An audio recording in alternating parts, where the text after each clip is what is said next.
Welcome, ladies and gentlemen. Consider subscribing to this channel. Now, Rigathi Gachagua finds himself caught between a rock and, of course, a hard place. When, of course, I remember very well, he took the Mount Kenya Jubilee Wing MPs to meet William Samoei Ruto. He thought, of course, he could have them safely on his side as allies, since the region's UDA MPs are in Ruto's corner. Notice. And of course, he has quickly realized that, of course, the newcomers from Jubilee Wing to Kenya Kwanza government have very fast aligned to his boss. As earlier, he thought like these MPs from Mount Kenya Jubilee Wing was to, of course, align behind him. Now,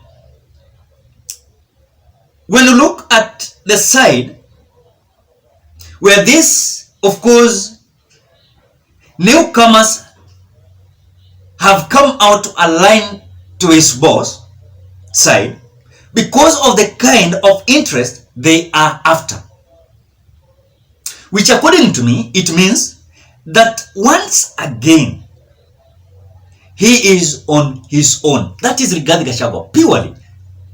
He is on its own. Because when you look at even his expectation was that these newcomers were not going to, of course, align behind his boss, William Ruto. He thought that these people are going to be behind him. Now, this is what informed his statement yesterday, that those joining their side now, of course, should take a backseat, as a priority will be given, of course, to those who were in Kenya Kwanza during the campaigns. It was a reaction, of course, to the betrayal he is facing. And this is how Rigathi Gachagua, in a video of yesterday, came out releasing a storm. Watch that video, then we continue. Sindio? Ni shares. Kuna wenye kampuni, wale wako na shares mingi, kuna wale wako na chache, kuna wale hawana. Hii kura iko na maana. Nyinyi hamwezi piga kelele huko, mpige kelele. Mnasema William Ruto ni bure, hawezi, mnaita yeye majina, alafu akipata, akikawa, mnapiga laini ati mko pale mbele. Ati mnataka mpite wale walisema anafaa ati mkue pale mbele. Inawezekana? Mimi kazi yangu pale kwa Ikulu ni hiyo. Ni kupanga hiyo laini. Hapo ni kazi mimi napanga hapo. Mimi naangalia kwa laini, nikiona wewe ulipanda, natoa wewe nyuma, napeleka wewe mbele. Nikiona wewe hukupanda na kutoa na kurudisha nyuma, ufanye nini?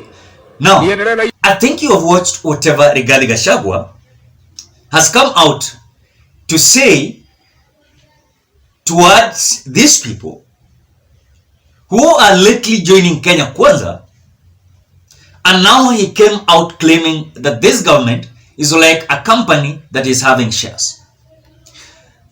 Of course, behind the scenes, he has also been dealing with another bigger issue.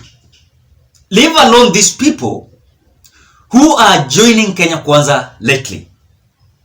Remember, when he announced that the majority of the remaining appointments will go to Kikuyus, well, I want to say it has been one disappointment after another, which of course has resulted to a heated argument between Rigathi Gachagua himself and his boss William Samoei Ruto. As we speak now, a new battle is shaping up regarding upcoming deployment of ambassadors.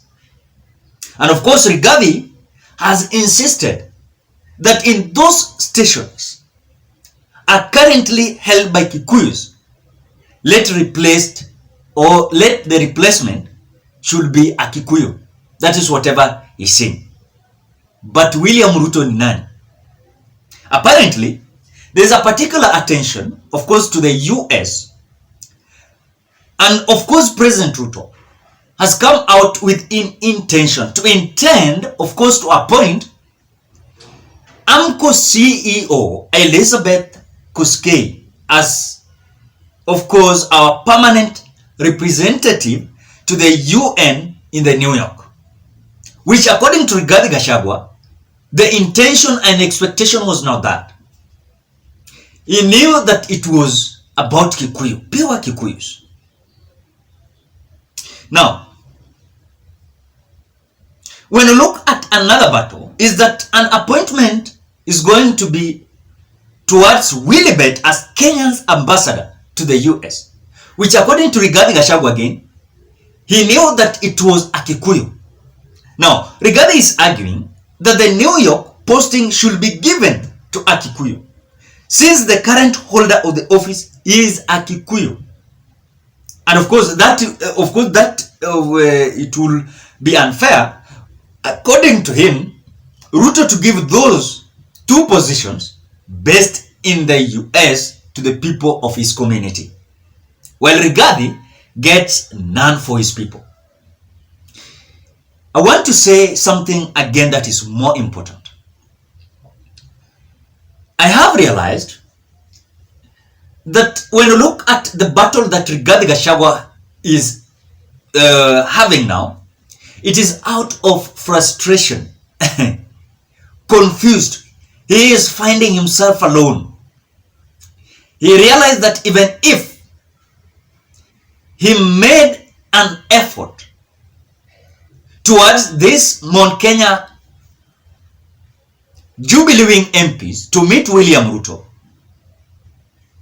failed to align behind him, he is feeling like William Samoei Ruto is sabotaging him. So whatever he's remaining with is to talk nonsense things, so as to ensure that he's going to remain relevant, which according to me, Rigathi Gachagua, by the way, is not remaining relevant. He's bringing shame to this government.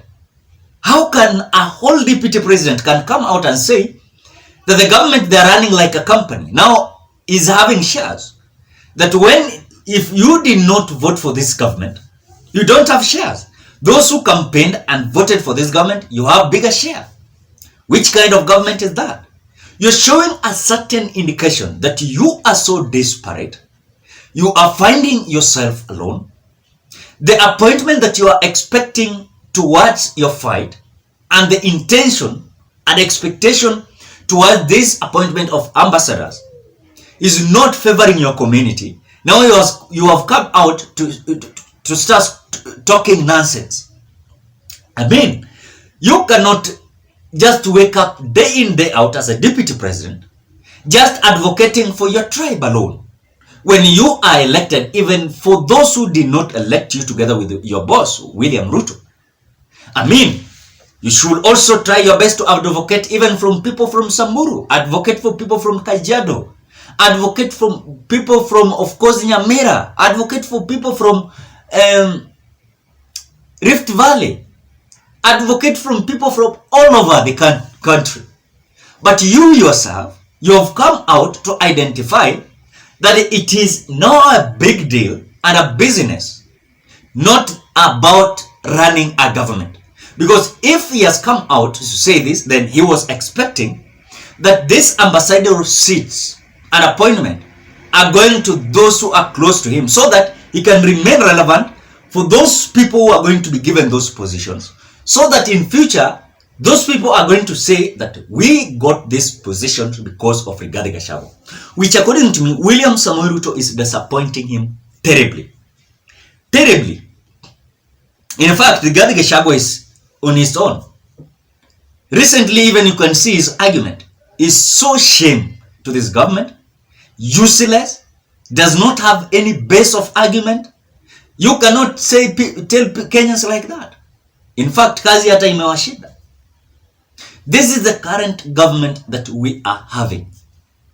We cannot, of course, distance ourselves from, but this is what we have. People who are talking nonsense day in, day out, and expecting people to endorse their argument.